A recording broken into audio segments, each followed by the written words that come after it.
Welcome back to the Querida Mari podcast. Welcome back here to YouTube if you're watching me or if you're listening to this podcast. Welcome, welcome, welcome. My name is Maria and I am a marriage and family therapist. But here on YouTube and on my podcast, I am a regular person sharing information that I think would benefit anyone from knowing. And today, I'm going to share with you some information in regards to DARVO. DARVO it's D-A-R-V-O.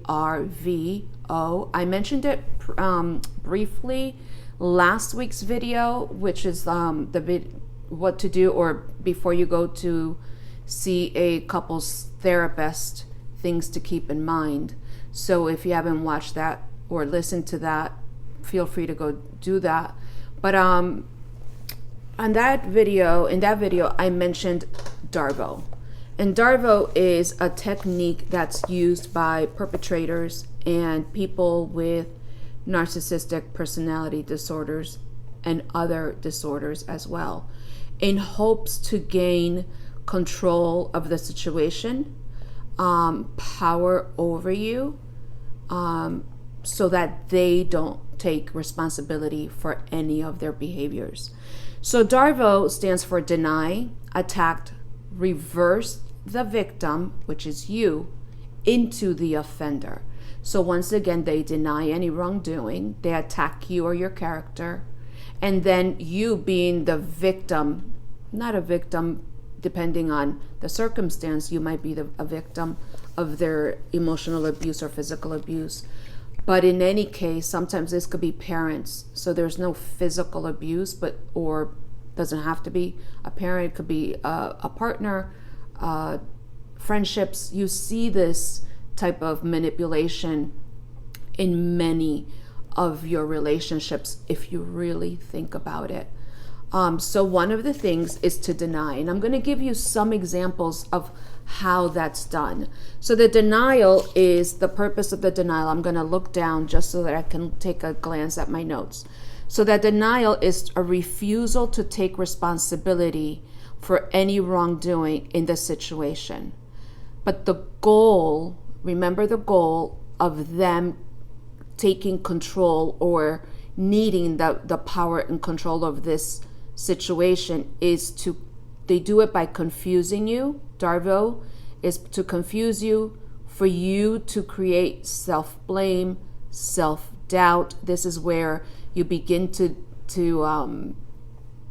question your own reality, because the DARVO technique, when they do it, if you were born and raised without any awareness of this, or if you were raised with this type of manipulation, and it's just going to be part of the communication. You're not going to even know any different, right? So, and also because you're not being seen or heard or understood when you're bringing your need or your want or your dissatisfaction to your partner or to your mom or to your dad or to your friend, they're not going to validate you. You're not going to be seen. You're not going to be heard. And you're just going to leave the discussion or the argument so confused and so what the fuck just happened? And that is the goal of the narcissist and the perpetrator. Mix this with gaslighting, right? And trauma bond, and you will stay in that relationship way longer than you anticipated and you intended to.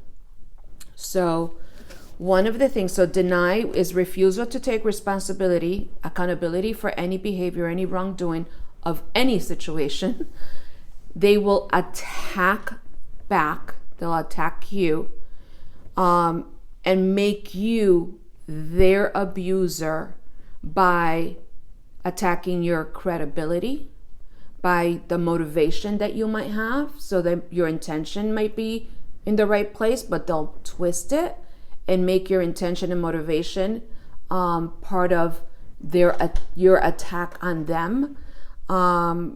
They will attack your character, and they will accuse you of exaggerating or lying. Okay. And I remember in one of my previous relationships, I heard the word, "It's not my intention," or "Why are you attacking me?" millions of times when it was a discussion. And that the goal is to protect their ego, right? Because when you're having a discussion with someone and you're asking someone to hear you, listen to you, and you're coming thinking that the other person is a normal person, then you're going to be heard, you're going to be understood, and the other person isn't going to do that again, right? Not with a narcissist or not with a perpetrator. Okay, with a perpetrator, their main goal is to protect their ego because they're not going to want to be vulnerable. And to have a two-way conversation requires empathy, requires vulnerability, and it requires compassion, because you need to really sit with yourself, being vulnerable with yourself, and see what part you took in this situation. Narcissists don't do that. They have fake empathy. So it looks like they're being empathetic, but they're not. I mean, at the end of the day, they're not empathetic. They'll give you fake vulnerability just so that they can have that good moment with you, but it's not real. And then when you start to think about this person, is this person even like exist? But I'll talk more about trauma bond in next week's video. But today, let's just stay with the DARVO, because it's all mixed. The gaslighting, the DARVO, the manipulation, the trauma bond, the self-blame, all of that gets to be overwhelming if I give it to you all at once, okay? So you need to remember that in a narcissist or a toxic person's brain, in their world of reality, they're perfect. Everybody else is subpar, below, and they truly believe that they are better, bigger, and brighter than anyone in the world, okay? And so they may not say it, but they'll exude it. Even you, like they're bigger, better, and brighter than you. So the goal of this DARVO is to twist your story, to twist the narrative into their narrative, okay? So that way they become the vulnerable, victimized narcissist because they're comfortable being the vulnerable, woe is me, the whole world is attacking me, you don't want me to be happy. All of this stuff is a protection of their ego, because their ego is extremely vulnerable. They don't think it is, but their ego is so unhealthy and they're so unaware that you can just tap the ego and it'll crack. So that's the DARVO, is to protect themselves from any vulnerability, any responsibility. And what happens is, who takes on the responsibility, right? So they will do anything and everything, say whatever they need to say to you, to your kids. They will use your 5-year-old. They will use your children. They'll use anybody. They'll throw anybody and everybody under the fucking bus. They'll take the bus and throw it under the fucking bus, as long as they don't have to take responsibility, because they won't take responsibility. And the goal, like I mentioned before, when you leave these interactions, you're leaving extremely confused. You're blaming yourself because you're like, I thought, what the hell just happened?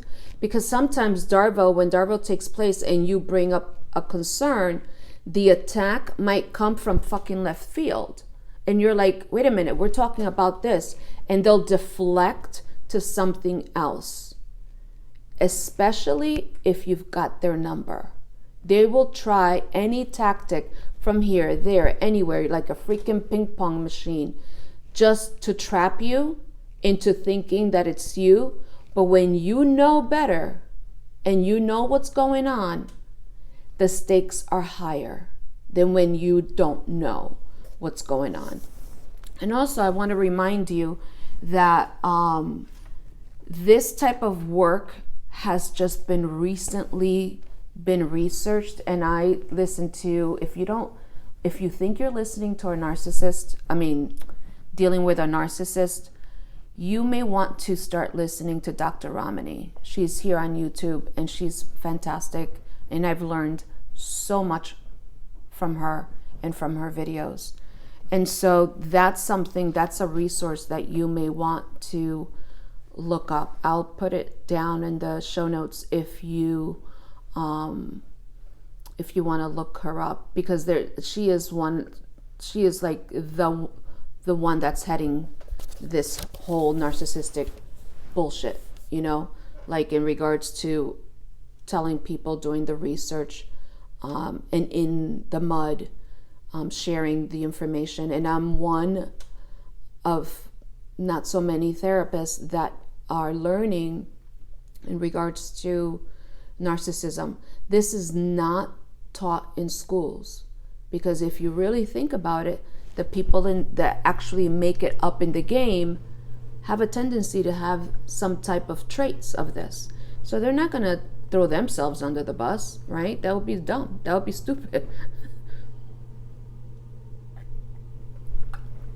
So just drinking my coffee here.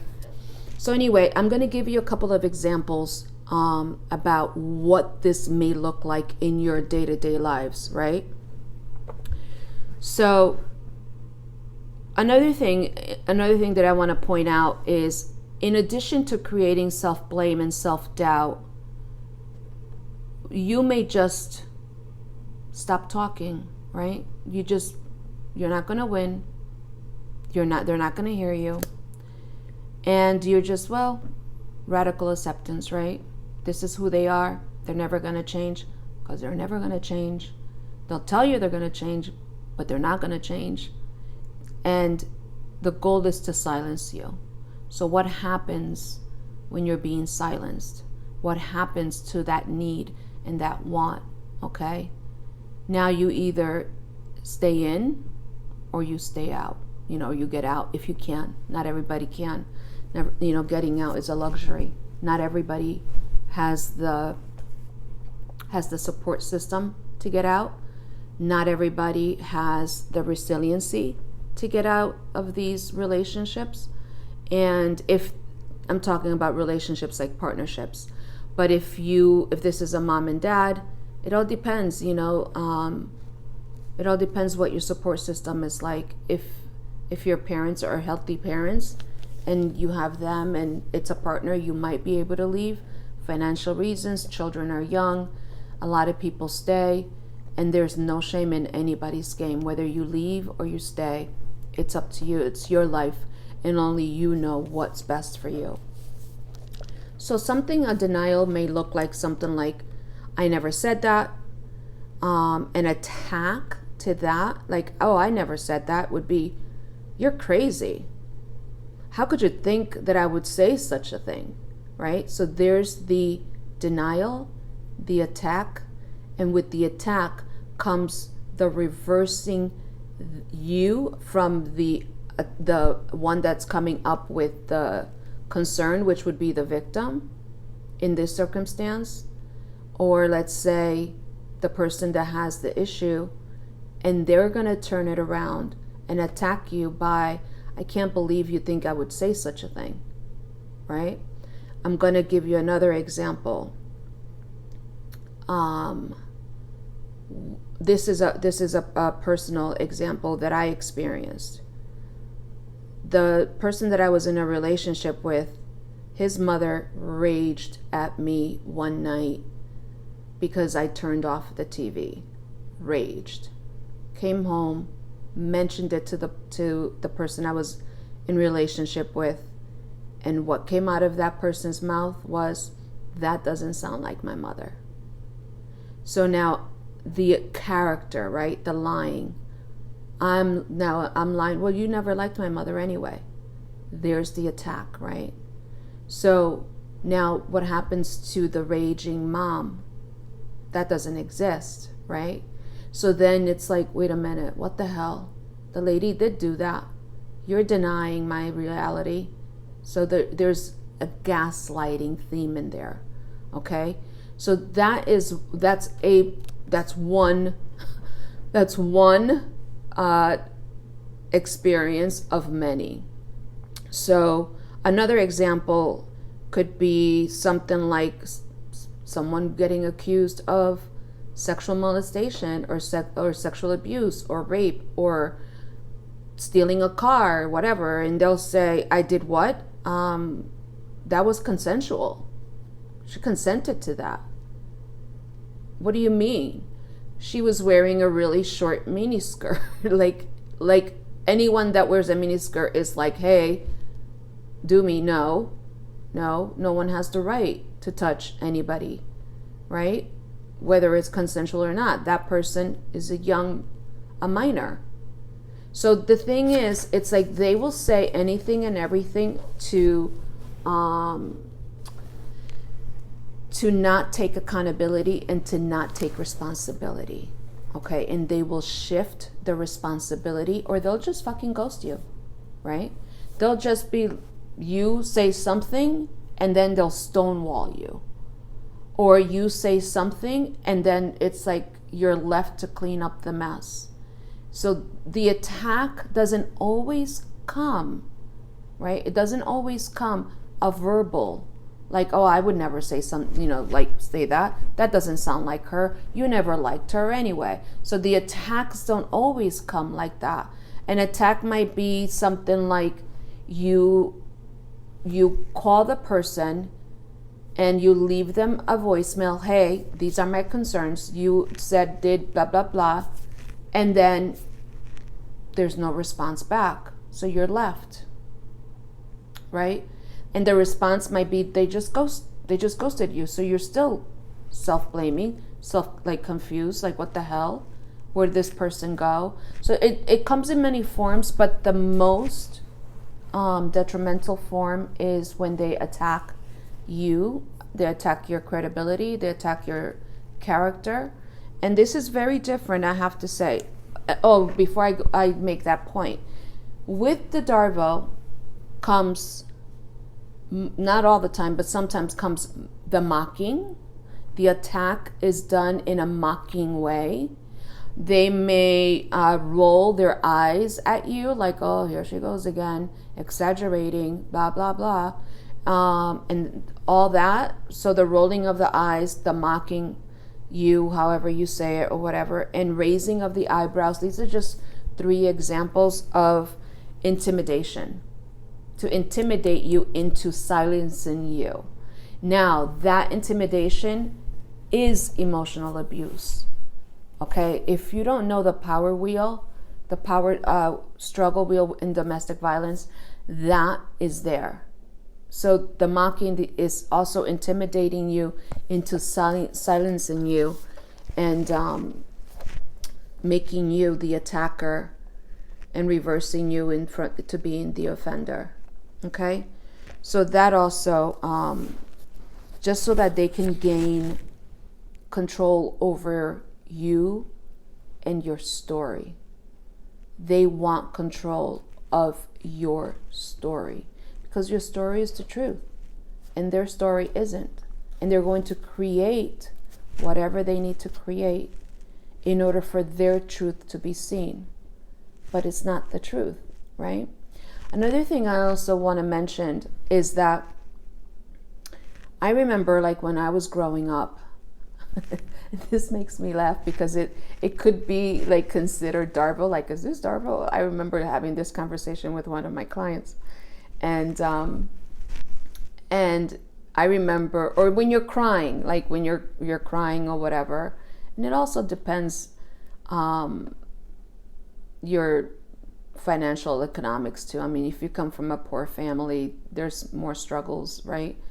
But anyway, if you're crying, your mom or your dad might say, do you want me to give you something to cry about, right? And it shuts you up. And sometimes is they're abusive, physically abusive, and they're doing that to take control of the situation, to make you quiet, so that you don't cry, so you're not being seen, you're not being heard, right? And you're not being taken care of. That sets you up for relationships like these, right? Whether it's amorous relationships, partnerships, or with friendships, or whatever it is, right? But also,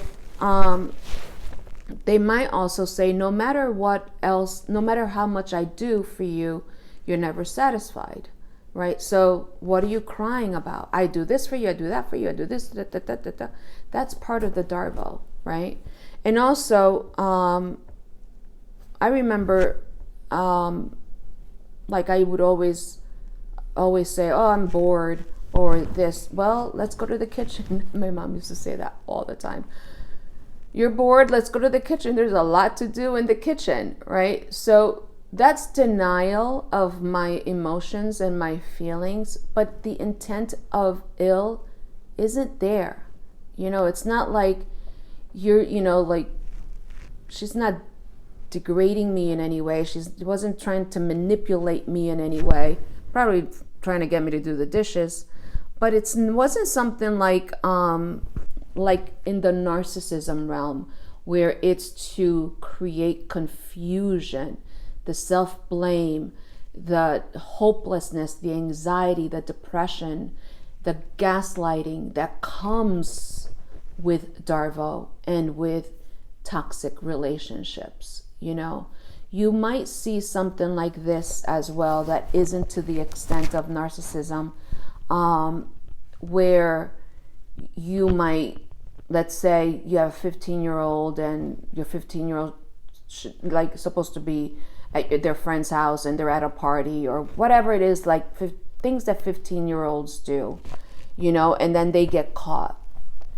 And then there's like, no, I wasn't there, mommy, I wasn't there, I wasn't at the party, or I wasn't doing this, or I wasn't doing that. So that's denial, right? They're not taking responsibility, but they're not attacking.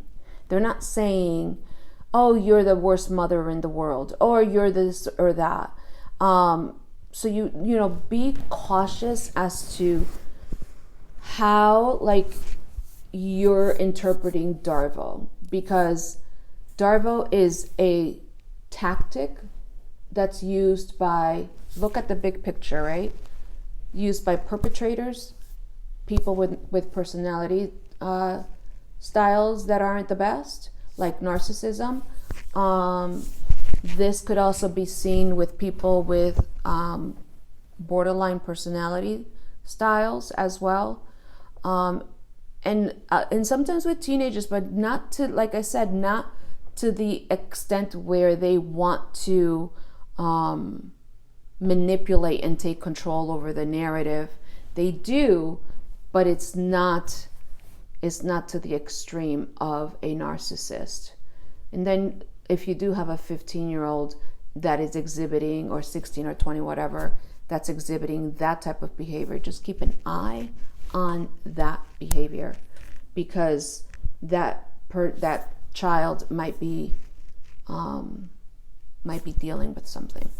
Okay, so that's what I have for you today. Next week I'll talk a little bit more about trauma bond, and if you want me to cover anything, I know that I'm focusing on couples, but I also have in mind things for individual people as well that are not in a couple, and they're not in a relationship, but they want to do work on themselves, and they want to be more self-aware, more mindful. So I have something that in mind that I'm thinking about and bringing forward in the next few weeks to help you if you're in the journey of working out your trauma. And I'm not a therapist here on YouTube. I am a therapist by trade, in my own private life, but I do have coaching services that you can take advantage of But also, if you can't afford a therapist, these are techniques and strategies that you can use for yourself. And I apologize to the YouTube watchers because I keep hitting this this stand. And it's not you, it's not your head, it's me hitting the stand here and making my phone shake. So anyway, that's what I have for you. Have a beautiful weekend. If you're in the East Coast, I know that it's snowing today and it's beautiful out, but if you're in a warm place, good for you. Enjoy the summer weather wherever you are in the world, and take good care of you. All right, and I'll talk to you next week. Ciao.